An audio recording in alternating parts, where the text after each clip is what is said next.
जय हिंद दोस्तों, स्वागत है आप सभी का बांके बिहारी की नगरी वृंदावन मथुरा में। वृंदावन उत्तर प्रदेश का एक पवित्र शहर है जो यमुना नदी के पश्चिमी घाट पर बसा हुआ है। वृंदावन प्रेम और भक्ति की भूमि है। वृंदावन में हर मंदिर और हर स्थान कृष्ण लीलाओं से जुड़ा हुआ है। बांके बिहारी जी की नगरी वृंदावन में आजकल रोजाना आप प्रेमानंद जी महाराज के दर्शन भी कर सकते हो।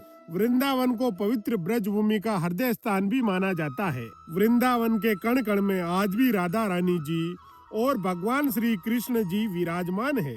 इसका सबसे सुंदर उदाहरण निधि वन है, जहां आज भी श्री कृष्ण जी रास लीला करने रोजाना आते हैं।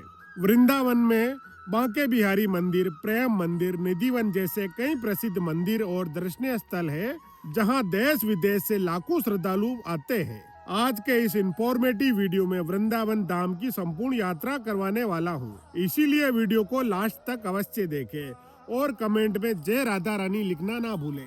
बांके बिहारी लाल का नाम लेकर वीडियो की शुरुआत करते हैं। जय बांके बिहारी जी। वृंदावन तक आप कैसे पहुंच सकते हो?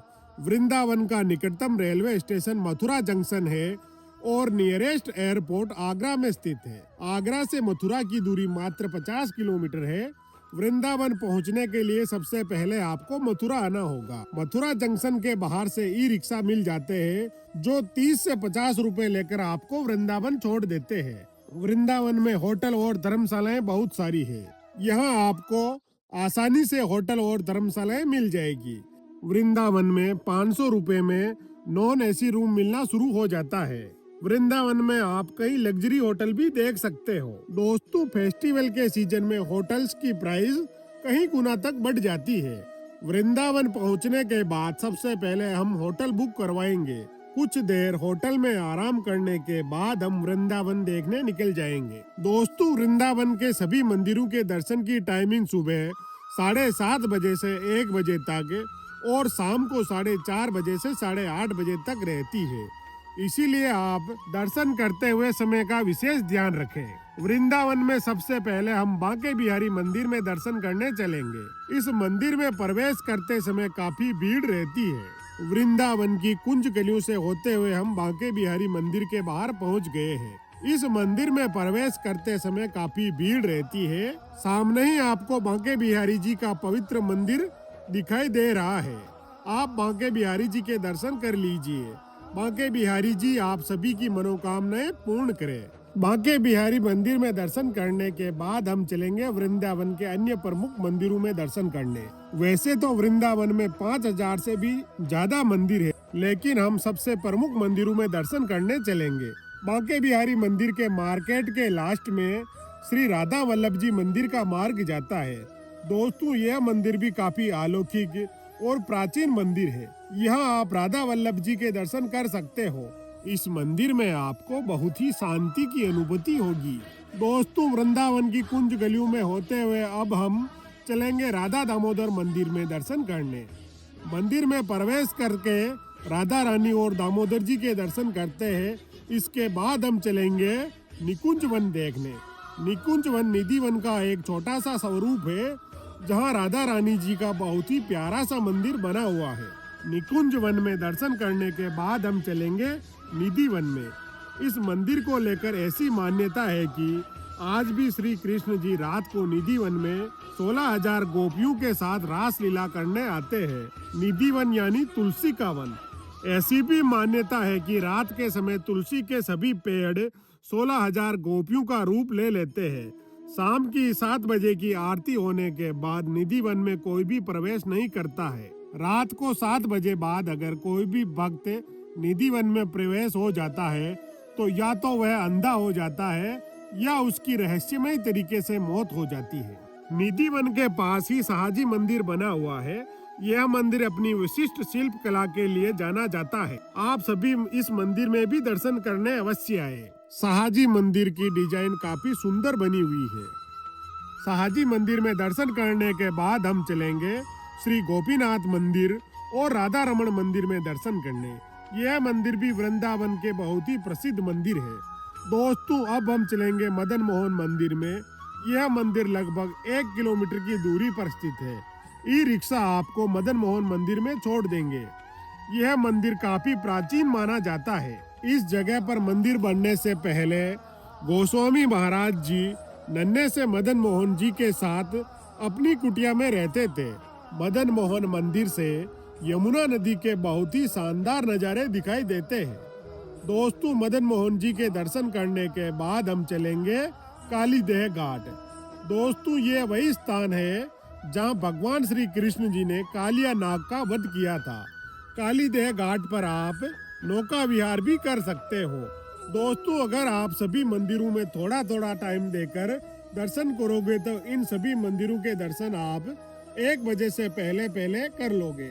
1 बजे सभी मंदिर बंद हो जाने के बाद हम वापस बांके बिहारी मार्ग पर आ जाएंगे, जहां आप भोजन कर सकते हो।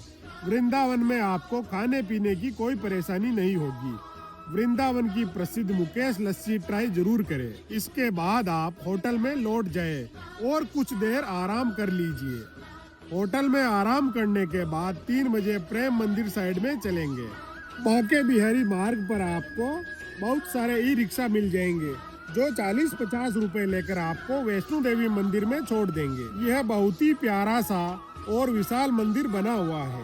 एक पहाड़ी पर माता वैष्णो देवी की एक विशाल प्रतिमा बनी हुई है जो आपको रोड से ही नजर आती है। वैष्णो देवी मंदिर में प्रवेश करने के बाद आपको एक प्यारा सा मंदिर बना हुआ दिखाई देगा जहां कहीं देवी देवताओं की प्रतिमाएं बनी हुई है। इस मंदिर में एक छोटी सी गुफा बनी हुई है जिसमें माता की कई विशेष झांकियां बताई जाती है।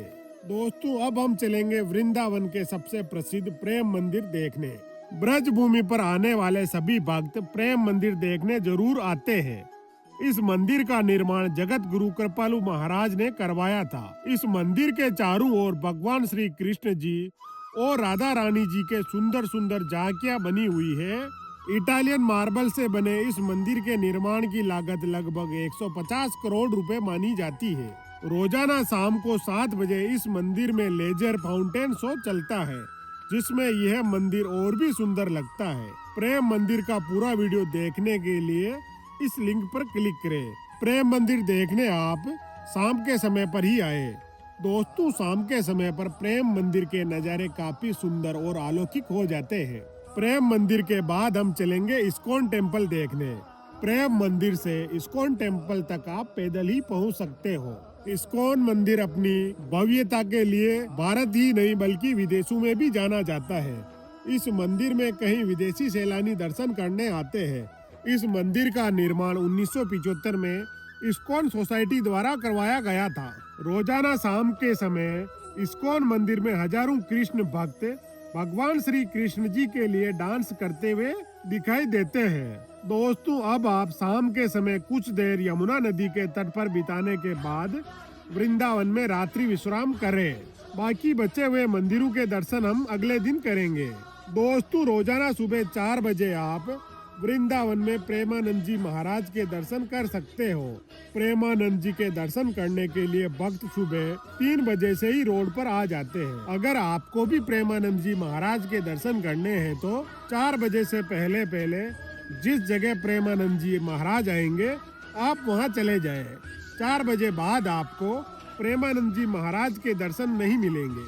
प्रेमानंद जी महाराज के दर्शन करने के बाद हम थोड़ी देर आराम करने के बाद चाय नाश्ता करके अगले दिन की यात्रा शुरू कर देंगे। आज के दिन की शुरुआत हम वृंदावन के सबसे बड़े मंदिर श्री रंगनाथ जी मंदिर से करेंगे। इस मंदिर का निर्माण 1845 में लक्ष्मी चंद्र जैन जी के द्वारा पुत्र प्राप्ति की खुशी में करवाया गया था। रंगनाथ जी मंदिर तक पहुंचने के लिए 7 बड़े बड़े प्रवेश द्वारों से होकर गुजरना होगा। इस मंदिर की बनावट दक्षिण भारतीय मंदिरों की तरह है। इस मंदिर के गर्भगृह में रंगनाथ स्वामी की शयन मुद्रा में मूर्ति लगी हुई है। मुख्य मंदिर के बाहर एक 490 किलो का सोने का स्तंभ भी बना हुआ है जो इस मंदिर का मुख्य आकर्षण का केंद्र है। रंगनाथ मंदिर के अंदर एक सुंदर सा शीश महल मंदिर भी देख सकते हो। यह शीश महल मंदिर काफी सुंदर दिखाई पड़ता है। शीश महल रंगनाथ स्वामी मंदिर को भव्य और दिव्य बना देता है। दोस्तों, अब हम श्री राधा रमन जी मंदिर में दर्शन करने चलते हैं। ऐसी मान्यता है कि इस मंदिर में दर्शन करने से श्री गोविंद देव जी, श्री गोपीनाथ जी और श्री मदन मोहन जी के मंदिरों में दर्शन करने का लाभ मिलता है। राधा रमन जी मंदिर में दर्शन करने के बाद हम चलेंगे पागल बाबा मंदिर में दर्शन करने। पागल बाबा मंदिर वृंदावन के सबसे प्रसिद्ध मंदिरों की गिनती में आता है। सफेद संगमरमर से बने इस मंदिर का निर्माण 1979 में शुरू हुआ था। मंदिर का निर्माण श्री लीलानंद जी ठाकुर ने करवाया था। लीलानंद जी ठाकुर पहले एक न्यायाधीश थे जो बाद में कृष्ण भक्ति में डूब गए। लीलानंद जी ठाकुर कृष्ण जी की भक्ति में इस प्रकार डूबे कि सभी उन्हें पागल कहने लग गए थे। इसीलिए इस मंदिर का नाम पागल बाबा रखा गया। पागल बाबा मंदिर वृंदावन के सबसे प्रसिद्ध मंदिरों में से एक है, जो अपनी 221 फीट की ऊंचाई के लिए जाना जाता है। इस मंदिर में आप बहुत ही सुंदर झांकियां भी देख सकते हो। दोस्तों, अब हम गोविंद देव जी मंदिर में दर्शन करने चलेंगे। लाल पत्थर से बना यह एक प्राचीन मंदिर है। इस मंदिर का निर्माण 1590 के आसपास हुआ था। यह मंदिर अपनी अद्भुत वास्तुकला और ऐतिहासिक महत्व के लिए जाना जाता है। इस मंदिर में भगवान श्री कृष्ण जी की गोविंद देव के रूप में पूजा की जाती है। दोस्तों, अब हम श्री गोपेश्वर महादेव मंदिर में दर्शन करने चलेंगे। भगवान शिव जी ने श्री कृष्ण जी की महारास लीला देखने के लिए गोपी रूप धारण किया था, जिसके बाद शिव जी को गोपेश्वर महादेव का नाम दिया गया था। यह मंदिर शिव और कृष्ण भक्ति का संगम है। इस मंदिर में सुबह शिवलिंग रूप में पूजा की जाती है और शाम के समय गोपियों के वेश में श्रृंगारित रूप में पूजा की जाती है। दोस्तों, अब हम वृंदावन के निर्माणाधीन चंद्रोदय मंदिर में चलेंगे। इस मंदिर का निर्माण इस्कॉन द्वारा करवाया जा रहा है। भगवान श्री कृष्ण को समर्पित दुनिया का सबसे ऊंचा मंदिर होगा। यह मंदिर 700 फीट ऊंचा बनाया जाएगा। मंदिर के निर्माण में लगभग 700 करोड़ रुपए की लागत आने का अनुमान है। यह मंदिर प्रेम मंदिर से केवल 4 किलोमीटर की दूरी पर बनाया जा रहा है। अगर आप वृंदावन घूमने आ रहे हो तो इस निर्माणाधीन मंदिर में जरूर आए। वृंदावन के कुछ अन्य प्रसिद्ध मंदिर जहाँ भी आप दर्शन कर सकते हो, जैसे कि लोटस टेम्पल, जयपुर मंदिर। दोस्तों, अब हम वृंदावन धाम यात्रा में होने वाले खर्च की बात करते हैं। अगर आप वृंदावन 2 डेज और 1 नाइट का प्रोग्राम बनाकर घूमने आए हो तो अप्रोक्स बजट इस प्रकार से रहेगा। 1 नाइट स्टे 1000 रुपए, लोकल ट्रांसपोर्टेशन 600 रुपए, 2 दिन के खाने का खर्च लगभग 1000 रुपए और अन्य खर्च 400 रुपए। इस प्रकार से टोटल खर्चा 3000 रुपए का होगा। इस खर्च में ट्रेन का टिकट ऐड कर ले ताकि आपका पूरा खर्चा आ जाएगा। दोस्तों, कैसे लगी आपको वृंदावन की यह खूबसूरत वीडियो पसंद आया हो तो वीडियो को लाइक करें और चैनल को सब्सक्राइब जरूर कर ले। जय राधा रानी। और कमेंट में आप जय राधा रानी लिख सकते हो।